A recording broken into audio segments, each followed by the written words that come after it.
Halo adik-adik, bertemu lagi dengan kakak. Perkenalkan, nama kakak IGD Panca Kusuma Ramadi, biasa dipanggil dengan Kak Panca. Nah, nggak terasa sekali saat ini adik-adik akan melaksanakan program PTA atau penerimaan tamu ambalan. Buat kalian yang belum tahu tentang PTA, silakan bisa scroll lagi video-video kita di yang sebelumnya. Di sini kakak sebagai wakil dari Dewan Kerja Ambalan Surya Chandra Gudap 08030804 akan menjelaskan lebih lanjut tentang arti dan makna dari lambang Ambalan Surya Chandra Gudap 08030804 Pangkalan SMA Negeri 1 Manggis. Lambang Ambalan Surya Chandra. Lambang Ambalan Surya Chandra yaitu berbentuk segi 5 yang melambangkan Pancasila. Diartikan bahwa anggota Ambalan Surya Chandra selalu berlandaskan Pancasila dalam segala tindakannya. Selain itu, bentuk segi 5 yang di luarnya dibatasi oleh garis hitam yang diartikan bahwa anggota Ambalan Surya Chandra ini berada dalam satu kesatuan, yaitu anggota Gerakan Pramuka. Gambar-gambar yang ada di Ambalan Surya Chandra. Bintang. Bintang melambangkan ketuhanan yang dimaksudkan anggota Ambalan Surya Chandra selalu taat pada Tuhan Yang Maha Esa. Selain itu, bintang juga melambangkan falsafah Pancasila. Matahari. Matahari merupakan gambar dari Sang Hyang Surya, di mana Sang Hyang Surya merupakan sumber cahaya yang selalu menyinari dunia. Selain itu, matahari memancarkan sinarnya yang berjumlah 10 yang melambangkan kode moral Pramuka, yaitu Dasa Dharma Pramuka. Yang artinya anggota Ambalan Surya Chandra ini dalam setiap tindakannya selalu didasari dan berpedoman pada Dasa Dharma Pramuka. Matahari juga merupakan lambang Ambalan Putra, yaitu Surya, yang diharapkan bisa menjadi penerang, penunjuk jalan yang benar. Bulan atau Chandra.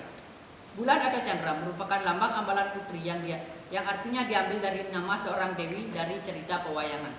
Posisi bulan yang menghadap ke matahari diartikan bahwa Ambalan Surya Chandra dalam melaksanakan kegiatan dan tugasnya selalu saling tolong-menolong, bekerja sama, dan saling musyawarah. Tunas Kelapa. Tunas Kelapa melambangkan organisasi kepanduan di Indonesia yang artinya anggota Ambalan Surya Chandra merupakan anggota kepanduan yang ada di Indonesia. Selain itu, gambar Tunas Kelapa yang jumlahnya 2 saling melakangi dimaksudkan bahwa anggota Ambalan Surya Chandra adalah satuan terpisah, yaitu putra dan putri. Di mana putra yang dilambangkan dengan Tunas Kelapa yang menghadap ke kanan, sedangkan putri dilambangkan dengan Tunas Kelapa yang menghadap ke kiri.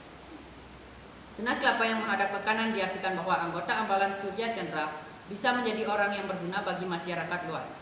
Sedangkan Tunas Kelapa yang menghadap ke kiri diartikan bahwa selain anggota Ambalan Surya Chandra berguna bagi masyarakat, tetapi juga dapat berguna serta dapat bertanggung jawab bagi dirinya sendiri. Padi dan kapas. Padi dan kapas melambangkan kebutuhan dasar setiap manusia, yaitu pangan dan sandang atau pakaian. Artinya, pramuka di Ambalan Surya Chandra ini mampu memenuhi kebutuhan hidup secara mandiri baik dalam pandang maupun sandang.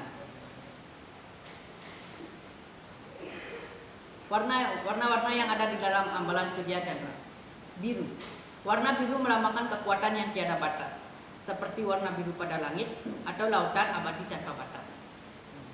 Artinya, pramuka di Ambalan Surya Chandra ini memiliki kekuatan yang tiada batas dan tanggap terhadap segala masalah yang menimpanya.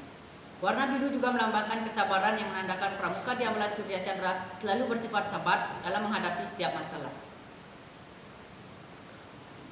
Warna coklat.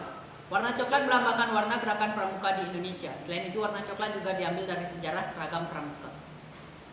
Warna kuning emas. Warna kuning emas adalah warna logam mulia, maksudnya agar anggota Ambalan Surya Chandra selalu bersikap mulia sebagai anggota gerakan pramuka.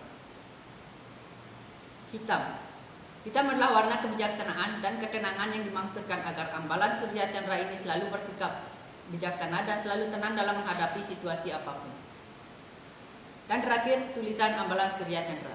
Tulisan Ambalan Surya Chandra adalah nama Ambalan Putra dan Putri anggota Gerakan Pramuka gugus depan 08003 08004 yang berpangkalan di SMA Negeri 1 Manggis. Surya diambil dari nama dewa yang dipuja oleh umat Hindu sebagai dewa matahari yang merupakan sumber cahaya dan selalu menyinari alam semesta ini baik di pagi hari, siang hari, maupun sore hari. Dan Chandra adalah nama dewi dalam cerita pewayangan, yaitu Dewi Bulan yang cantik, anggun, dan bijaksana. Bulan adalah sumber cahaya yang menerangi alam semesta ini saat malam hari. Oke adik-adik, sekian dulu materi dari kakak. Buat kalian yang ingin kenal lebih lanjut tentang Ambalan Surya Chandra, silakan bisa follow IG kita di @pramuka surya chandra_. Halo adik-adik, Salam Pramuka. Perkenalkan, nama kakak Febrianti, nama kakak Putri Andika. Di sini kami akan menjelaskan sejarah pramuka di dunia dan di Indonesia. Kita awali sejarah pramuka di dunia. Sejarah pramuka di dunia dimulai sejak awal abad 20. Baden-Powell dikenal sebagai pramakasa gerakan pramuka di dunia. Pada tanggal 25 Juli 1907, Baden-Powell yang menjabat sebagai Letnan Jenderal Tentara Inggris mengadakan perkemahan pramuka di Pulau Bronsey, Inggris. Pada tahun 1908, ia menulis buku Scouting for Boys tentang prinsip dasar kepramukaan. Peluncur buku tersebut menjadi cikal bakal lahirnya gerakan pramuka. Sejak itu, kian banyak muncul organisasi kepramukaan. Gerakan pramuka tidak hanya dikenal di Inggris, tapi juga di negara-negara Asia lainnya. Awalnya, gerakan pramuka hanya didominasi anak laki-laki saja. Namun, sejak tahun 1912, muncul organisasi pramuka Girls Guilds yang didirikan dengan bantuan adik perempuan Baden-Powell, Agnes. Organisasi kepramukaan perempuan ini kemudian dilanjutkan oleh istri Baden-Powell. Organisasi kepramukaan di dunia terus berkembang pada tahun 1916. Berdiri organisasi pramuka usia siaga bernama CUB atau Anak Serigala, yang dilengkapi buku panduan kegiatan merujuk pada buku The Jungle Book. Di tahun 1918, Paul mendirikan Rover Scout untuk kelompok usia remaja 17 tahun. Pada tahun 1922, Baden-Powell menerbitkan buku Rovering to Success atau Mengembara Menuju Sukses. Kita lanjut ke sejarah pramuka di Indonesia. Sejarah pramuka di Indonesia dikenal dengan 3 masa pramuka, yaitu gerakan pramuka pada masa penjajahan Belanda, gerakan pramuka pada masa penjajahan Jepang, dan gerakan pramuka setelah Indonesia merdeka. Pertama, gerakan pramuka pada masa penjajahan Belanda di Indonesia bernama Nederland Indisch Uitlanders Vereniging atau NPV. Dalam bahasa Indonesia dikenal dengan Persatuan Pandu-Pandu Hindia Belanda. Setelah Sumpah Pemuda, kegiatan pramuka semakin digemari sehingga terbentuk Pandu Pemuda Sumatera pada tahun 1930 dan tahun 1931 terbentuk Pandu Persatuan Antar Pandu Indonesia. Kemudian tahun 1936 berubah nama menjadi Badan Pusat Persaudaraan Kepanduan Indonesia atau BPPKI. BPPKI ini melakukan kegiatan Pekino atau Perkemahan Kepanduan Indonesia Umum.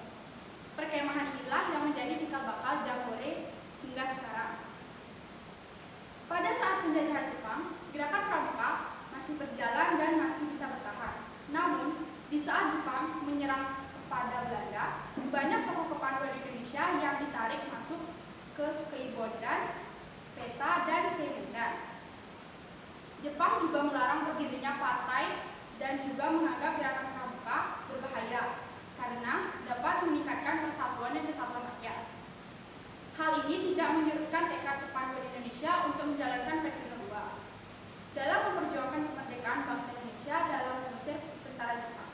Setelah kemerdekaan Indonesia tanggal 28 Desember tahun 1945, didirikan organisasi Pandu Rakyat Indonesia di Solo yang menjadi wadah kepanduan di seluruh Indonesia.